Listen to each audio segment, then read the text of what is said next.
سلام آقای هاشمی، حال و احوالتان چطور است؟ شنیدم تازگی‌ها خواب امام را دیده اید که ایشان فرمودند بیشتر از زمان حیات هوای مملکت را دارم. خدمت رئیس خبرگان ملت درس پس می‌دهم، اما اولا قرار نیست خواب شخصی برای همه تعریف شود و در فقه مبین اسلام هم خواب هیچ گونه حجیتی ندارد. ثانیاً شاکیم چرا حالا که تعریف کرده اید کل خواب را نگفته اید؟ چرا از دلیل اصلی نگرانی امام برای انقلاب چیزی نگفتید؟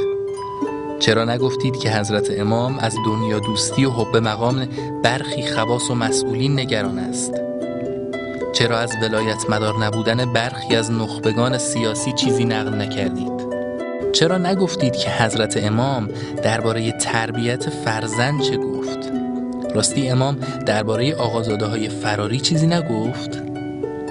اصلاً چرا خواب عتاب‌آلود امام را خوشوبش و دوستانه نمایش دادید؟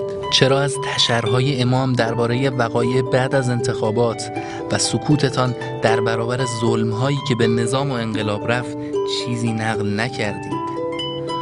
راستی جناب آقای هاشمی، میخواستم بپرسم چرا به جای اینکه دست به دامن خواب و رویا شوید از سیره امام و 21 جلد صحیفه ناطقه امام حرفی نزدید که یادم آمد شما با سیره امام مشکل اساسی دارید و فقط به سابقه رفاقت با امام می‌نازید.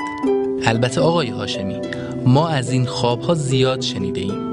ماجرای خواب معروف آقای کروبی در سال 84 که یادتان هست.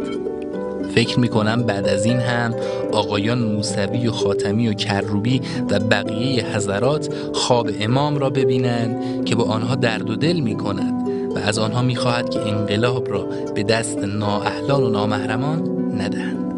خب آقای هاشمی، سرتان را درد نیاورم، ولی امیدوارم خوابهای جناب عالی مانند برنامه‌های متحدانتان دست نوشته جورج سوروس و جین شارپ نباشد. و السلام.